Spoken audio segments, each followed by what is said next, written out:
जय गुरु जी। बहुत बहुत शुक्राना गुरु जी। बहुत बहुत शुक्राना संगत जी।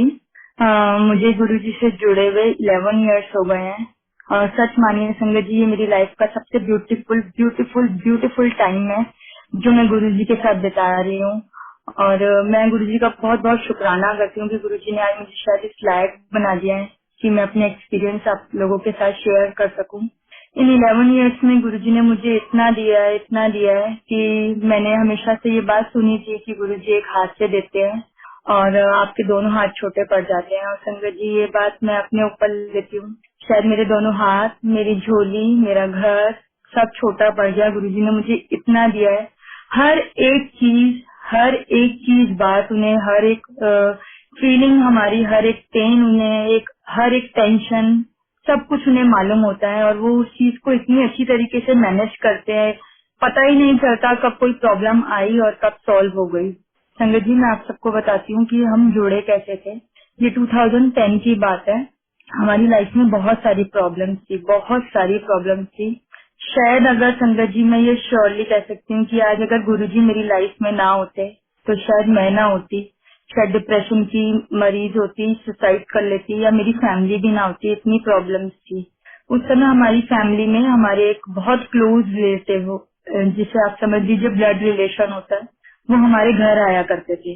तो संगत जी, उनकी गाड़ी के पीछे ना जय गुरु जी लिखा हुआ था। और हमें ना पता नहीं, हमने कभी गुरुजी को देखा नहीं था। उन्होंने ना एक गुरुजी का पेंडेंट पहना हुआ होता था संगत जी। जब हम सामने होते थे ना तो वो उस पेंडेंट पे हाथ रख लेते थे कि हम देख ना पाए कि इस पेंडेंट में किसका स्वरूप है। और हमने भी सच कहूँ तो ऐसे ध्यान नहीं दिया, लेकिन जो उनकी गाड़ी के पीछे गुरुजी लिखा होता था ना, वो नाम नाम हमें बहुत ज्यादा अट्रैक्ट करता था। ऐसा लगता था कि ये नाम ना हमें अपनी तरफ खींच रहा है। तो उनका कॉन्टिन्यूसली, क्योंकि उन्हें मालूम था हमारे घर में प्रॉब्लम्स हैं, वो उस सब चीजों को जानते थे, बहुत अच्छी तरीके से जानते थे। तो वो हर दूसरे तीसरे दिन आए हुए होते थे। कहते हैं ना, रिश्तेदारों को बड़े मजे आते होते हैं जब आपके घर में प्रॉब्लम्स होती है।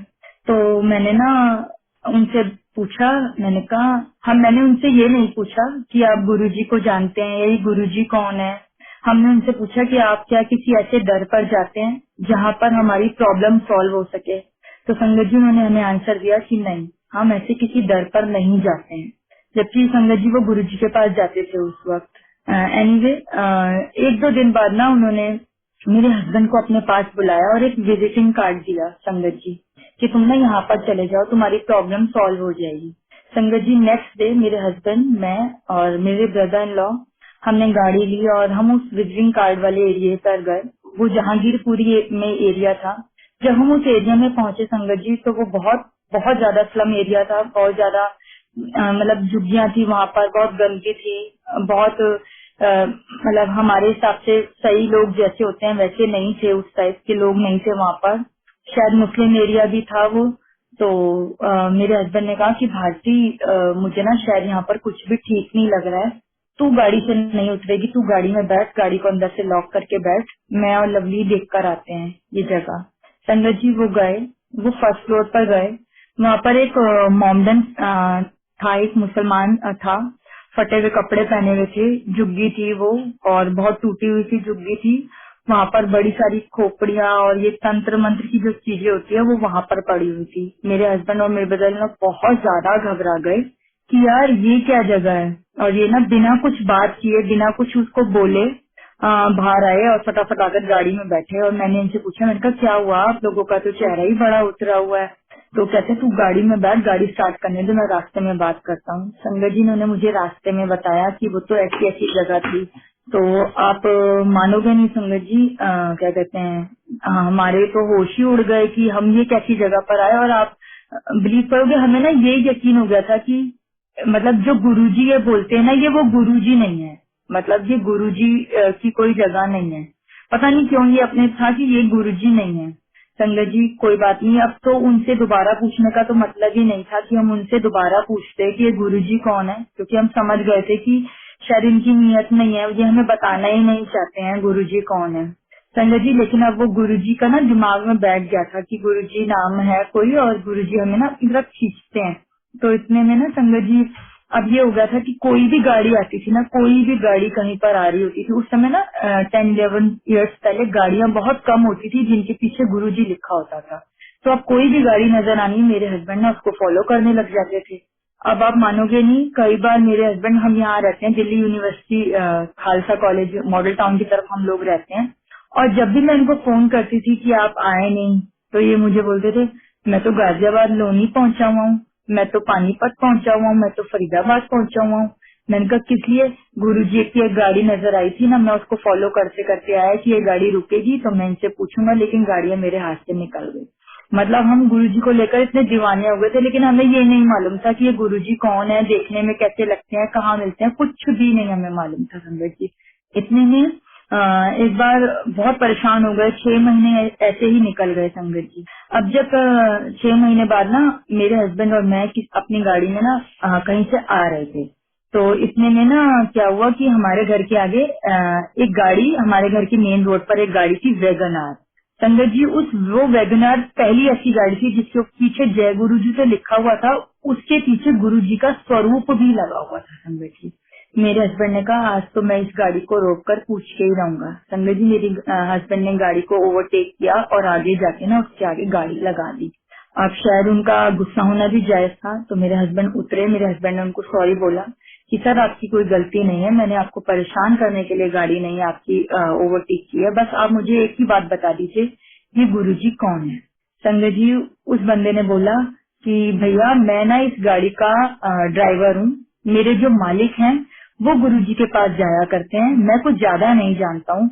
लेकिन संगत जी उन्होंने ना अपनी गाड़ी में गुरुजी का ब्लैक चोले में स्वरूप लगा हुआ था, वो स्वरूप वो उस गाड़ी से बाहर निकाल के लेके आए कि ये है गुरुजी। संगत जी सही तरीके से हमने तब देखा कि गुरुजी ये हैं। अच्छा, उनको भी कुछ नहीं मालूम था, हमें भी कुछ नहीं मालूम था। उन्होंने बोला कि ये ना मंडे को मिलते हैं और छतरपुर में इनका मंदिर है, उन्होंने सिर्फ इतना ही बोला। संजय जी मेरे ना हस्बैंड की एक बहुत अच्छी आदत है, ये किसी से भी मिलते हैं, पहली बार मिलते हैं तो ये कहते हैं कि अपनी जिंदगी में ना कोई भी इंसान मिले उसका फोन नंबर जरूर लेना चाहिए, तो आपको कभी नहीं पता होता आपको कौन बंदा कब कहाँ काम आ जाए। संजय जी इन्होंने ना उस ड्राइवर का भी नंबर ले लिया। ये वीरवार की बात थी संजय जी, हम मंडे के दिन गए। अब मंडे को मेरी पूरी फैमिली, हम लोगों ने अपनी गाड़ी उठाई और हम ना छतरपुर जाके खड़े हो गए। आप मानोगे हम हर जगह, मतलब हमने छतरपुर में शायद एक एक गली, एक एक शॉप पूछ डाली कि गुरुजी का मंदिर कौन है और गुरुजी कौन है, सब कुछ। लेकिन वहाँ तो कोई गुरुजी के बारे में जानता ही नहीं था। हम 11 बजे संगत जी गए थे और हमें वहाँ पर ढूंढते ढूंढते 2 बज गए और हमें कुछ समझ में नहीं आ रहा था। इन्होंने बोला कि अब ना मैं उनको फोन करता हूँ ड्राइवर को। इन्होंने उनको फोन किया, इन्होंने कहा कि भैया मैं ना ये छतरपुर मंदिर के आसपास खड़ा हूँ, यहाँ पर तो कोई भी गुरुजी का मंदिर नहीं है, यहाँ तो कोई गुरुजी के बारे में नहीं जानता। तो उन्होंने बोला भैया आप वेट करो, मैं आपको एक फोन करवाता हूँ। 5 मिनट बाद संगत जी एक फोन आया और वो अंकल ने बोला जय गुरुजी। मेरे हस्बैंड ने भी रिप्लाई में बोला जय गुरुजी। उन्होंने बोला मेरा नाम शिव है। संजय जी आज मैं उस चीज को रियलाइज करती हूँ, वो कौन शिव है मुझे नहीं मालूम, मेरे लिए तो वो मेरे गुरुजी थे जिनका फोन आया था। संजय जी आप मानोगे वो अंकल हमें एक एक चीज बताते गए कि आपने ऐसे जाना है। हम छतरपुर उल्टा चले गए थे, उन्होंने सब कुछ हमें बताया, ऐसे नहीं जाना ऐसे नहीं जाना। और आप मानोगे हमें 1-1.5 घंटा फिर भी छतरपुर से मंदिर पहुंचने में लग गया, क्योंकि जो हम उन्हें बता रहे थे हम गलत रास्ते जा रहे थे। पर वो अंकल बिल्कुल भी परेशान नहीं हुए, कम से कम 10-15 बार कॉल पे उन्होंने हमसे बात की और ऐसे करते करते संगत जी हम बड़े मंदिर पहुंच गए। अब जब हम बड़े मंदिर की पार्किंग में पहुंचे तो वहाँ पर जब हमने शिवलिंग को देखा तो बड़ी तसल्ली हुई, क्योंकि सच बताऊं तो शायद कोई दुनिया का डर हमने नहीं छोड़ा था अपनी प्रॉब्लम को सॉल्व करने के लिए। हर व्रत को करना, पूजा पाठ करना, मैं बचपन से ही ऐसी थी संगत जी, पूजा पाठ व्रत चलिए बहुत मैंने रब की बड़ी पूजा की है, शिव जी पर जल चढ़ाए बगैर मैं कुछ खाती पीती नहीं थी। तो जब शिवलिंग को देखा तो मुझे लगा मेरे रब का डर ही आ गया। संगत जी जैसे गाड़ी पार्क की, हम गाड़ी से उतरे, उस समय ये जो पुराना वाला जोड़ा घर है वो था, वहाँ पर 2 अंकल थे। संगत जी मैंने एक 100 रुपीज का नोट निकाला और मैंने उनके हाथ में दिया। तो अंकल जी कहते ये किस लिए बेटा? वो अंकल की एज के थे, तो इसीलिए संगत जी मैंने उन्हें अंकल ही बोला, क्योंकि मुझे ये नहीं मालूम था कि वहाँ पर अंकल और आंटी बोला जाता है। तो जब मैंने उनको 100 रुपीज दिया तो उन्होंने कहा बेटा आप ये किस लिए दे रहे हो? मैंने कहा अंकल जी आपकी भी कोई थाली होएगी कोई हार कोई नारियल यहाँ पे भी चढ़ता होगा। तो उन्होंने कहा नहीं नहीं बेटा, आप ये 100 रुपीज अपने पास रखो, यहाँ पर ऐसा कुछ भी नहीं होता है। अब आप अंदर जाओ, जैसे जैसे जो जो संगत कर रही होगी ना, आप वैसे वैसे मत्था टेकना वहाँ वहाँ पर। संगत जी हमने जोड़े उतारे, हम मंदिर में गए, गणेश जी पर हमने मत्था टेका, समाधि पर हमें मत्था टेका। समाधि सच में बताऊं तो हमें पता ही नहीं था कि ये हमारा समाधि मंदिर है, हमें कुछ भी नहीं मालूम था, बस जो जो संगत कर रही थी हम वैसे वैसे कर रहे थे संगत जी। अब जब हम मंदिर हॉल में गए तो सच्ची कहती हूँ आंखें भर के तब हमने गुरु जी को पहली बार देखा। और वो ऑरा, वो नूर स्वरूप में ही देखकर, वो कहते हैं ना, क्योंकि एक दुखी इंसान जब रब को मिलता है ना संगत जी, तो वो सिर्फ आंखों से अपना दर्द बयां करता है। झरझर आंखों से आंसू निकले कि हम तो शायद जन्नत में पहुंच गए। अच्छा, अब गद्दी लगी हुई थी तो दिमाग में यही था कि अभी तो गुरुजी आएंगे, क्योंकि कुछ मालूम तो था नहीं। और हमने उन अंकल से भी नहीं पूछा था ये गुरुजी के टाइमिंग क्या है और कुछ भी नहीं। अब 15-20 मिनट हो गए, हमने देखा कि गुरुजी तो गद्दी पर नहीं है। पर संगत जी वहां जाने के बाद ना एक ठहराव था, पता नहीं मन में ना एक बहुत पॉजिटिविटी थी कि यहाँ पर सब कुछ हमारा शायद सॉल्व हो सकता है। हमारे दिमाग में ना यही चीज चल रही थी। तो हमने पास बैठी संगत से पूछा तो उन्होंने बताया कि गुरुजी तो अपना चोला छोड़ चुके हैं और क्या कहते हैं ये गुरुजी का कि यहाँ पर ब्लेसिंग्स बहुत है, आप यहाँ पर विश्वास रखो। मतलब उन्होंने 2 मिनट का ही हमें समझाया। अब संगत जी जैसे ही मंदिर हॉल के बाहर, मैं मंदिर हॉल के बेड़े में आई ना, तो मैंने अपने हस्बैंड को कहा कि हम यहाँ क्यों आए हैं, यहाँ पर तो कोई है ही नहीं। और हम ये जो अपनी कुंडलियां लेके आए हैं, अपने टेवे, अपने इतने सारे क्वेश्चंस लेकर आए हैं, ये तो कोई सुनने वाला ही नहीं है। जब कोई सुनेगा नहीं तो आंसर कैसे देगा, और आंसर नहीं देंगे तो हमारी प्रॉब्लम कैसे सॉल्व होगी। रंजन जी फिर भी पता नहीं क्या हुआ, मतलब एक ठहराव था, चलो कोई बात नहीं। तो हम जैसे बाहर आए ना तो एक अंकल ने कहा कि आप ना पीछे जाइए, पीछे चाय प्रसाद मिलती है। संजय जी जहाँ पर अब लंगर हॉल बना है ना नया, वहाँ पर चाय प्रसाद, समोसा प्रसाद और लड्डू प्रसाद मिलता था। संजय जी आप मानेंगे, हमने मंदिर हॉल से शिव मूर्ति की तरफ क्या कहते हैं मत्था टेका, और शिव मूर्ति से हमने क्या कहते हैं जैसे ही कुटिया की तरफ मत्था टेक कर हम झूले के पास पहुंचे ना, संजय जी हमारे वही तीनों रिश्तेदार जिन्होंने हमें तांत्रिक के पास भेजा था, गुरुजी ने उनको हमारे सामने खड़ा कर दिया। मतलब गुरुजी ने उनको पानी पानी कर दिया और हमें देखते ही उनका फेस उड़ गया। और उन्होंने हमसे पूछा तुम यहाँ कैसे, अभी भी एटीट्यूड वही था, तुम यहाँ कैसे। संगीत जी उनको क्या पूरी बात बतानी थी, पूरी कहानी उनको सुनानी थी। हमने यही बोला किसी फ्रेंड ने हमें भेजा है। संगत जी वो लोग भी बैठे हुए थे, उस समय ये मालूम नहीं था कि यहाँ पर सत्संग सुनाए जाते हैं और वो सुने जाते हैं। अब ना संगत जी गुरुजी का पेंडेंट उनका नजर आ गया, तो हमें समझ आ गया कि ये गुरुजी का पेंडेंट पहना हुआ है। तब उन्होंने उस दिन वो अपना जो पेंडेंट है वो छुपाया नहीं। शायद समझ में आ गई कि जिस रब ने अपने बच्चों को हाथ खींचकर अपने घर बुला लिया, अपने मंदिर में बुला लिया, अब उनसे क्या हम गुरुजी का फेस छुपाएंगे। संगत जी मैंने ना उनसे पूछ लिया उसी वक्त, ये पेंडेंट कहाँ से मिलता है, ये पेंडेंट कहाँ से खरीदना होता है। तो उन्होंने ना तब भी मुझे बड़ी एटीट्यूड में बोला, ये पेंडेंट ना किस्मत वालों को मिलता है, हर किसी को नहीं मिलता ये पेंडेंट, जब गुरुजी की इच्छा होगी तब मिलेगा। अब संगत जी मैं बाय नेचर रब को लेकर बहुत लालची हूँ, शायद बहुत लालची। मैं सोचती हूँ शायद दुनिया में सबसे ज्यादा लालची मैं हूँ। मुझे रब की किसी भी रूप में ब्लेसिंग्स मिल जाए उसको मैं इतना पॉजिटिव लेती हूँ, शुरू से मेरी आदत है। क्योंकि कोई भी चीज हो, चाहे वो प्रसाद के फॉर्म में मिले, पेंडेंट के फॉर्म में मिले, किसी भी फॉर्म में मिले, अब वो मुझे नहीं मिली तो मुझे तो बहुत बेचैनी लग रही थी कि रब ने क्या मुझे स्वीकार नहीं किया, रब ने क्या मुझे अपने मंदिर में मतलब एक वो प्यार नहीं मिला कि मुझे कुछ नहीं मिला। संगत जी जो आंटी चाय प्रसाद की सेवा कर रही थी ना, मैं उनके पास गई और मैंने ना उनको बोला कि आंटी जी ये जो पेंडेंट सबने पहना हुआ ये कहाँ से मिलता है, ये कहाँ से खरीदते हैं। तो उन्होंने बोला कि बेटा ये पेंडेंट खरीदना नहीं होता।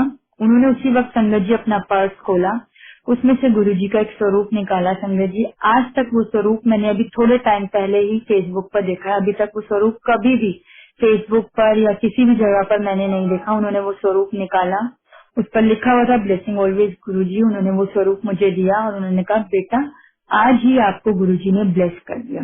संगत जी वो छोटा सा स्वरूप लेकर मैं घर आई और इस तरीके से जो गुरुजी है वो मेरे जिंदगी में, मेरे परिवार की जिंदगी में आ गए। संगत जी सच बताऊं तो पहली बार जब गए थे समझ कुछ नहीं आया, ये भी नहीं पता चला क्यों आए हैं। लेकिन वो कहते हैं ना जब रब ने आपकी बाह फड़ी हुई हो ना, तब आपकी मत काम करना बंद कर देती है। तब आपका काम आपकी सोझी से नहीं हो रहा होता, रब की मर्जी से हो रहा होता है। और आप मानेंगे नहीं, कोई इफ नहीं, कोई बट नहीं। हर मंडे को सवेरे 11 बजे हम लोगों ने रेडी होना, गुरुजी के मंदिर चले जाना, रात को 8 बजे मंत्र जाप के बाद आना। वही प्रसाद हमारे लिए ब्रेकफास्ट था, वही प्रसाद हमारे लिए लंच था, वही प्रसाद हमारे लिए क्या कहते हैं डिनर था। और आप मानोगे नहीं, समझ में धीरे धीरे समझ में आना शुरू हुआ और इतनी पॉजिटिविटी जिंदगी में भर गई कि अब शायद जिंदगी में कुछ बुरा नहीं हो सकता। और आप मानोगे, हम अपनी प्रॉब्लम ही भूल गए कि हमारी लाइफ में कोई प्रॉब्लम भी चल रही है, जबकि वो प्रॉब्लम थी, लेकिन भूल गए क्योंकि हम गुरुजी में इतने रम गए। और गुरुजी जब देखो हमारे दिमाग में ना गुरुजी के मंत्र जाप, गुरुजी के सत्संग सुनने लग गए थे हम, गुरुजी के शब्द यही हमारे दिमाग में रहते थे, तो कोई और चीज आती ही नहीं थी और घर में भी बहुत ठहराव सा आ गया था। अब संगत जी 31 दिसंबर का पहला फंक्शन आया उस साल। मैं साईं बाबा जी को मानती थी, तो हमारी शिरडी की टिकट बुक थी। तो उन्होंने ना, मंदिर वालों ने, वो कहते हैं ना, गुरुजी का इनविटेशन था कि बेटा आप लोग ना इस बार 31 दिसंबर को ना बड़े मंदिर के फंक्शन में आना। तो मैंने बोला मैं तो साईं बाबा जी को भी मानती हूँ ना, हमारी ना साईं बाबा जी की शिरडी की टिकट बुक है, हम तो शिरडी जा रहे हैं। और संगत जी आप कुदरती मानोगे नहीं, वो कहते हैं ना, जब रब ने सब कुछ लिखा हो तो हम क्या कर सकते हैं। आप हमारी शिरडी से वापस आने की फ्लाइट की टिकट बुक हो गई और हमारी शिरडी जाने की टिकट बुक नहीं हुई और हमारा कैंसिल हो गया कि हम शिरडी नहीं जा रहे हैं। अब संगत जी 31 दिसंबर आया, मोस्टली हम गुरुद्वारे, नानक चौक गुरुद्वारे, बंगला साहब गुरुद्वारे या लोधी रोड, मतलब रब के दर पर ही 31 दिसंबर मनाने जाते थे। तो इस बार इन्होंने कहा कि मेरे हस्बैंड ने, मेरी फैमिली ने कहा कि हम गुरुजी के मंदिर चलते हैं, देखते हैं गुरुजी के मंदिर में कैसे सेलिब्रेट करते हैं। संगत जी हम तो अपना नॉर्मली बने हुए थे, जैसे नॉर्मल बन के मंदिर जाते हैं, लेकिन हम जब पहुंचे, आप मानोगे नहीं, आंखों से आंसू ही ना रुके कि हम तो जन्नत में आ गए। लोग शायद मरकर स्वर्ग नर्क देखते होंगे, हमने तो जीते जी स्वर्ग देख लिया। और इतने खुश, खुशी का कोई ठिकाना ही नहीं था। संगत जी उस समय संगत भी कम होती थी, तो हमें मंदिर हॉल में बैठने की जगह मिल गई और हम सारे मंदिर हॉल में बैठे थे। आप मानेंगे, मंदिर हॉल में सब कुछ देखा हमने, परफॉर्मेंसेस देखी बच्चों की, और इतनी अच्छी शब्द बाणी देखी, नच रहे हैं, टप रहे हैं, मतलब इमेजिनेशन से कहते हैं ना, ये इमेजिनेशन कभी इंसान सोचेगा नहीं कि मेरी जिंदगी में मुझे ये कुछ भी मैं सोच सकती हूँ, मेरे कर्म इतने चंगे हैं कि मैं तो जीते जी स्वर्ग वेख लेता। संगत जी इसमें ना इस संगत अपना छोटा सा बेबी लेकर लिया था, न्यू बॉर्न बेबी था, उन्होंने ना गुरुजी के आगे मत्था टेकाया। तो संगत जी उसी समय ना मैंने देखा और मेरे मन में ये बात आया कि मेरी फैमिली